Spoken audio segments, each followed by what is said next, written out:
오늘 여러분들이 돌아가실 때 가져가야 될 딱 한 단어, 두 단어, 딱 두 단어, 한마디인데 딱 두 단어가 있습니다. 그것은 무엇이냐면 주는 그리스도시구나. 네, 주는 그리스도시다라는 요 단어만 가지고 가시면 됩니다. 아셨죠? 네, 주의를 통해서 받았던 은혜들, 낮에도 여러분들 안에서 이제 스며들었던 말씀들이 분명히 있을 텐데 말씀들이 너무 많아지면 사실은 우리가 혼란스러워하는 경우들이 많아요. 그래서 가능하면 저녁 때는 여러분들한테 그냥 한 단어 정도로 이렇게 말씀을 드리고 그 단어 안에서 여러분들이 그냥 기억하고 한숨 고르시고 그런 다음에 새 학기 또 새 주일을 시작하셨으면 좋겠습니다. 예수님에 대해서 여러분들은 어떤 분이라고 생각합니까? 예수님이 어떤 분이실까요? 저에게 예수님은 가끔 구원자라기보다는 선생님일 때가 있어요. 설교를 준비하다 보면은요, 제 안에서 이제 그런 어떤 자꾸 이렇게 저 안에서의 뭐라고 표현해야 되나, 저를 자꾸 이제 옥죄한다고 표현해야 되나, 강박관념이라고 표현해야 되나, 그런 생각들이 있는데 뭐냐면 이제 제가 설교를 준비하면서 설득적이어야 되고 뭔가 논리적이어야 된다라는 것에 대한 생각을 항상 갖게 되어져요. 그러다 보니까 그 생각에 어느 순간에 갇혀버리는 경우가 있어요. 그래서 그 순간부터 예수님은 저에게 있어서 선생이 되어지는 거죠. 교훈이 무엇이고 또 무엇을 배워야 되고 무엇을 가르쳐 줘야 하는 것인지에 대해서 딱 갇혀버리게 됩니다. 그러다가 갑자기 생각이 나요. 또 내 버릇대로 또 예수님을 선생님으로 만들어 버렸다. 그래서 다시 생각을 좀 고쳐먹고 예수님은 주님이라는 것을 다시 생각하고 예수님을 선생이라 생각할 때와 주님을 생각할 때에 나의 설교의 모습이 달라지기 때문에 내가 주님을 좀 나의 주님으로 생각하고 다시 설교에 접근하는 경우들이 많습니다. 세계 인구의 20%를 차지하는 종교가 이슬람교입니다. 이슬람이라는 종교 안에도요, 예수님은 있어요. 그들은 예수님을 종교 안에서 믿고 있습니다. 그러나 그들에게 예수님은 이 모하메드 다음으로 위대한 선지자일 뿐 주님은 아닙니다. 유대인들에게도 예수님은 랍비라 불리는데 이 말의 뜻은 선생님이라는 의미입니다. 보편적으로 사람들이 생각하는 예수님은 선생님 정도일 것 같다는 생각이 드네요. 이러한 보편적 인식과는 달리 우리에게 예수님은 선지자나 랍비는 아닙니다. 물론 예수님은 참된 스승은 맞습니다. 우리가 닮고 싶은 분이고 또 예수님을 닮아가는 것을 우리는 목표로 삼고 있죠. 그분의 제자가 된다는 것은 참 영광스러운 일일 것입니다. 그러나 예수님은 이것을 뜰 이전에 가장 중요한 고백을 받으셔야 할 분이십니다. 사도신경에 뭐라고 쓰여 있죠? 나는 하나님의 아들 우리 주 예수 그리스도를 믿습니다 라고 고백합니다. 이것은 우리가 그리스도인으로서 그 정체성을 가장 명확하게 드러내는 고백입니다. 오늘 본문을 보면은요, 가이사랴 빌립보에서 예수님이 제자들에게 물으시는데요, 사람들이 나를 누구라 하느냐고 물었을 때 제자들은 세례 요한, 엘리야, 선지자 중에 하나라고 대답합니다. 또 예수님께서 너희는 나를 누구라라고 물었을 때 베드로가 주는 그리스도이십니다 라고 대답하죠. 흥미로운 건 마태복음이나 누가복음이나 오늘 우리가 읽었었던 이 마가복음, 여기에 예수님의 질문이 두 가지로 등장합니다. 하나는 사람들이 나를 누구라 하는지, 또 너희는 나를 누구라 하는지, 이 두 가지 질문을 하십니다. 그냥 너희는 나를 누구라 하느냐고 물으셔도 될 법한데 왜 예수님은 먼저 사람들이 나를 누구라 하는지 물으셨을까? 관종은 아니실까? 이제 그런 생각을 잠시 해봤습니다. 보통의 이제 사람들이 나에 대해서 뭐라고 얘기를 해요?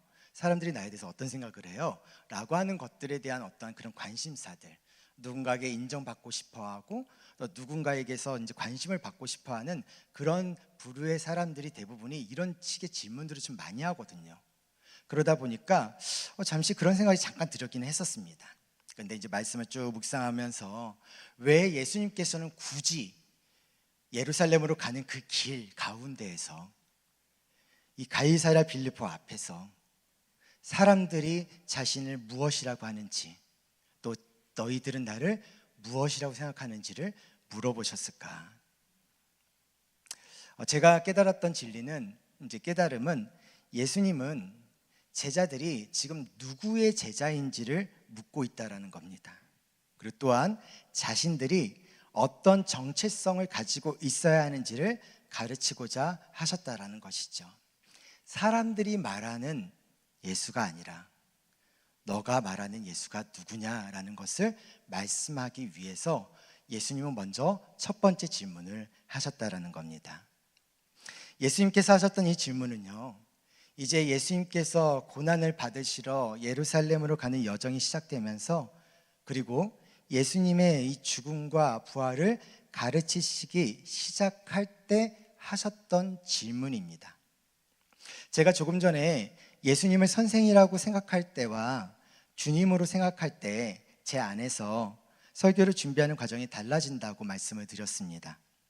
왜 그렇게 말했냐면요, 예수님을 선생으로 여기면 예수님의 가르침을 어떠한 격언이나 지혜로 받아들이게 되고, 지식이 쌓이고 깨달음도 있습니다. 그리스도인으로서 새로운 라이프 스타일을 경험하게 되어져요.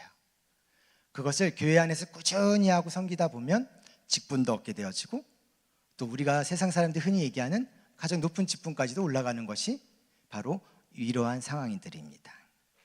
그런데 여기서 맹점이 하나가 있습니다. 그것은 무엇이냐?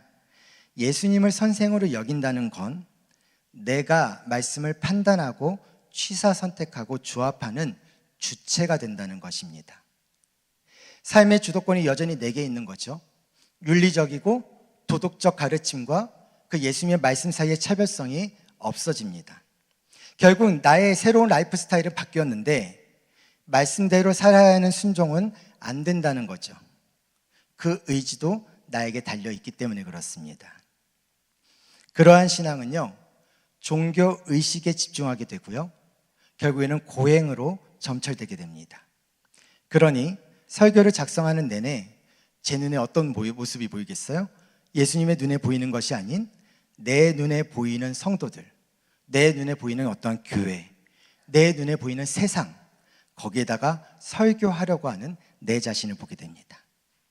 그러나 예수님을 나의 주, 나의 그리스도로 고백할 때 이 모든 것이 바뀝니다.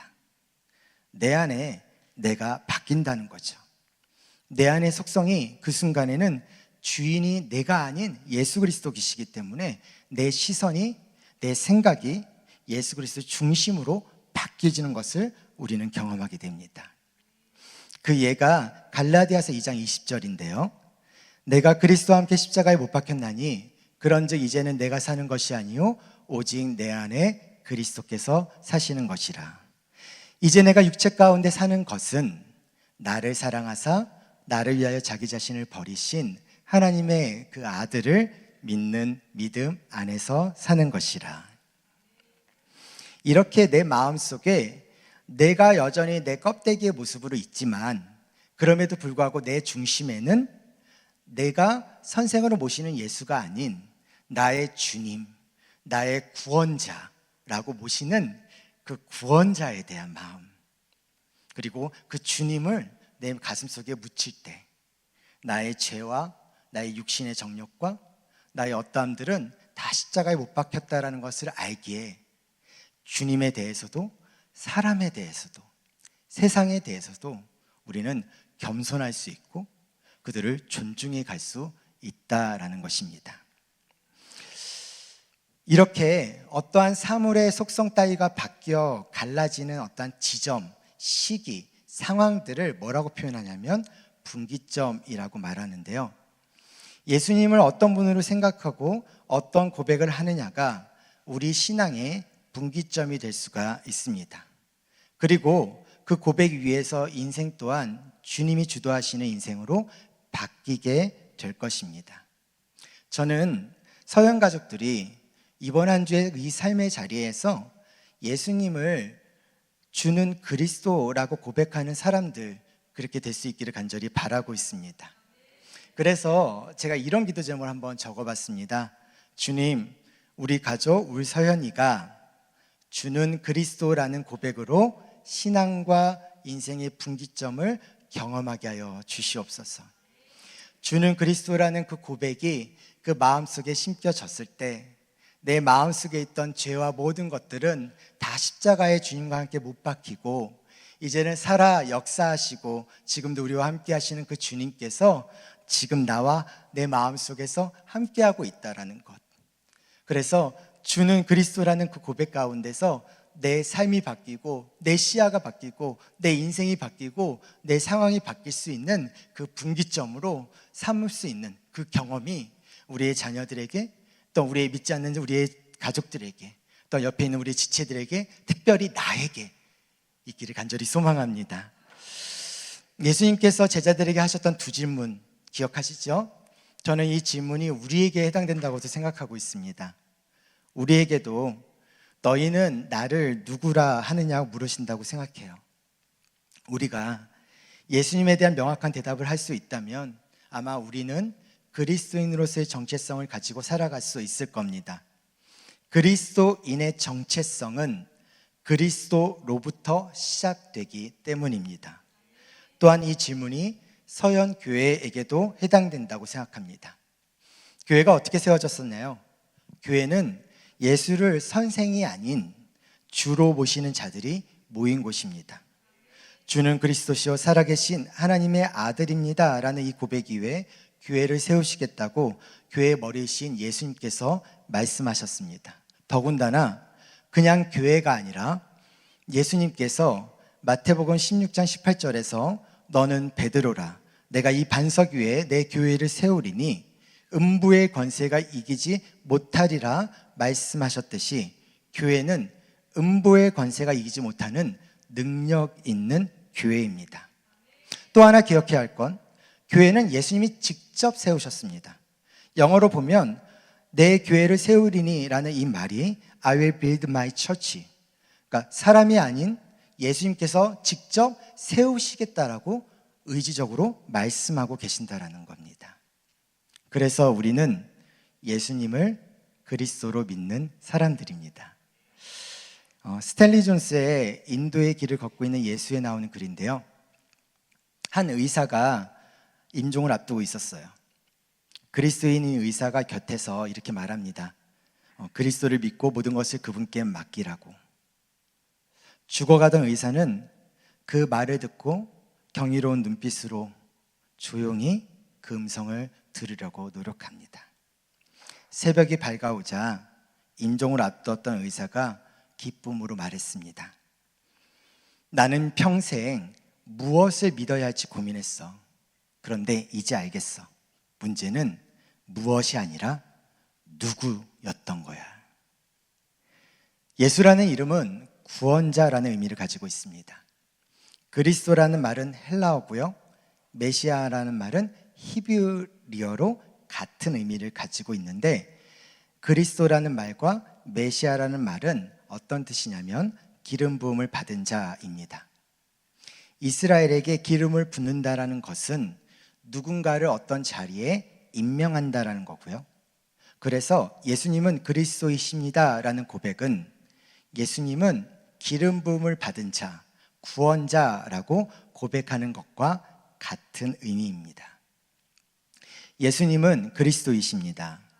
예수님은 이스라엘이 구약시대부터 간절히 바라온 메시아이자 구원자이시죠. 하나님이신 예수님이 이 땅에 오심으로써 하나님의 뜻이 이 땅에서도 이루어졌습니다. 예수님이 오심으로 하나님과 그분의 나라가 우리 가운데 밝히 드러나게 됐다는 거죠. 그러므로 믿음으로 예수님을 영접해서 하나님의 다스림 가운데 들어가는 자는 천국 백성으로 거듭나게 될 것이며 구원을 누리게 될 것입니다. 그래서 나 자신과 우리 가족들을 향해 이렇게 좀 두 번째로 기도했으면 좋겠는데요. 주님, 우리 가족 울서연이가 오직 예수 그리스도만이 내 삶의 구원자이심을 고백하게 하여 주시옵소서. 우리가 이 기도 제목을 가지고 조금 이따 같이 좀 기도했으면 좋겠습니다.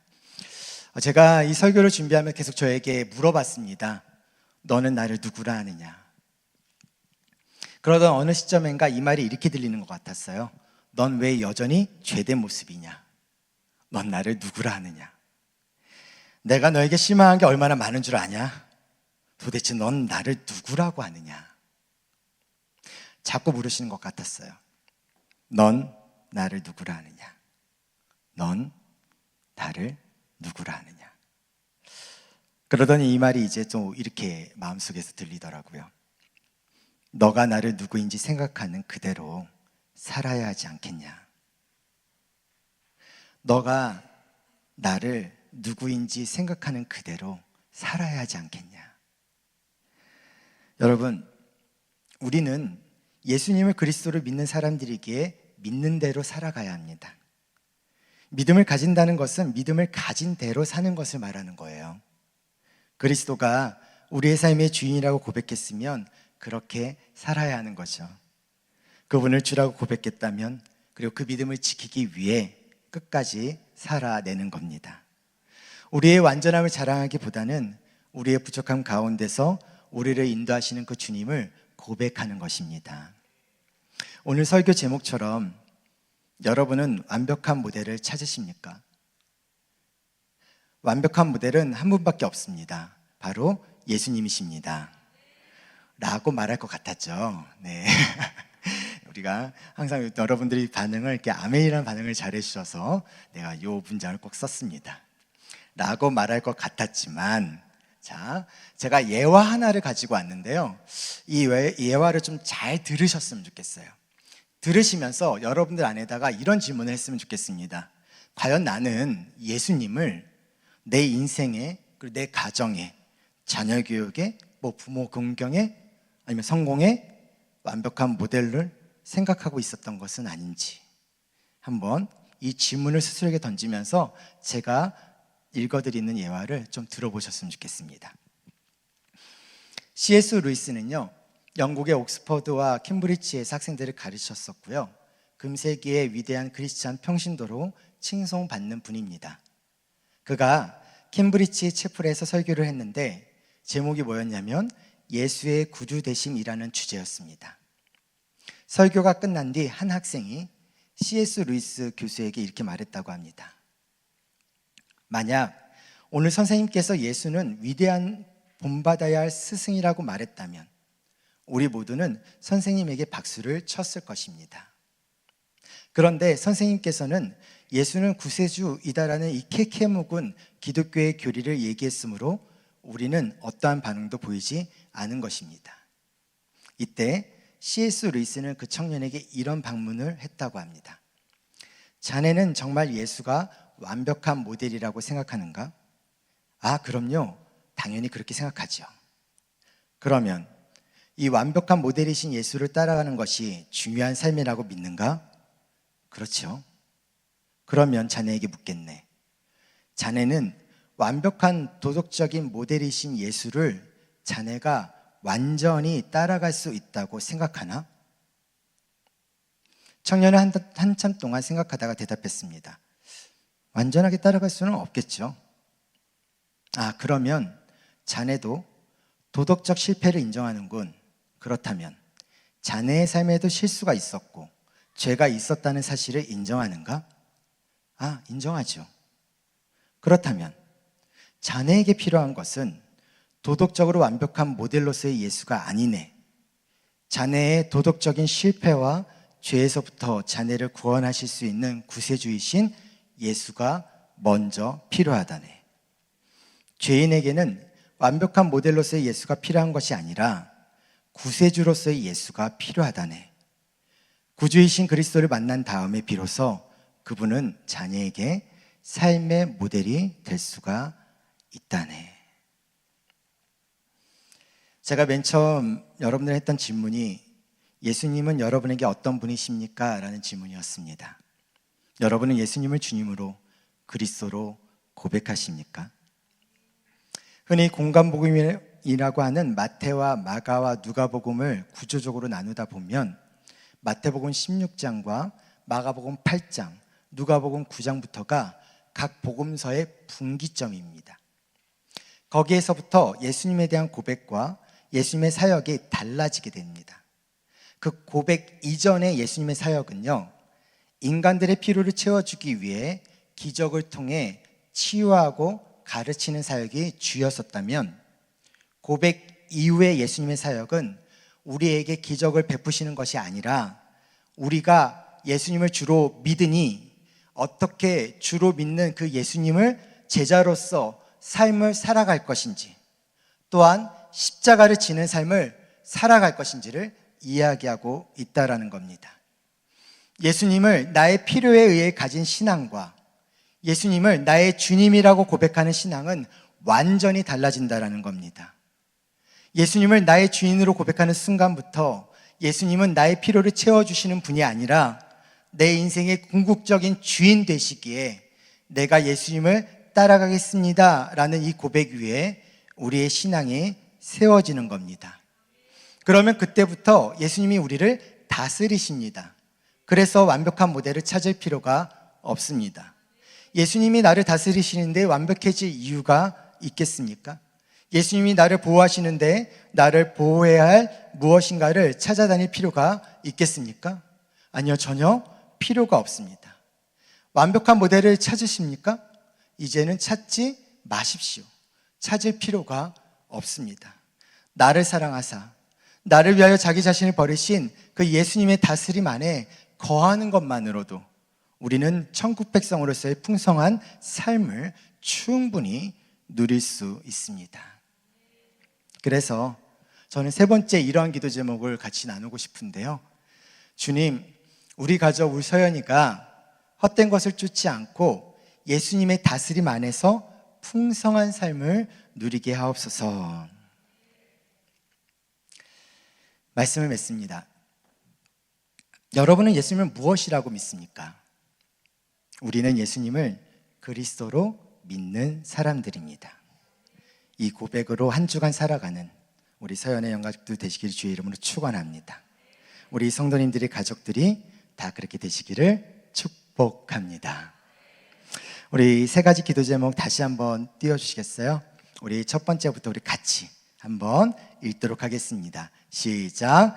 주님, 우리 가족 우리 서연이가 주는 그리스도라는 고백으로 신앙과 인생의 분기점을 경험하게 하옵소서. 아멘. 두 번째, 주님, 우리 가족 우리 서연이가 오직 예수 그리스도만이 내 삶의 구원자이심을 고백하게 하옵소서. 아멘. 세 번째, 주님, 우리 가족 우리 서연이가 헛된 것을 쫓지 않고 예수님의 다스림 안에서 풍성한 삶을 누리게 하옵소서. 아멘.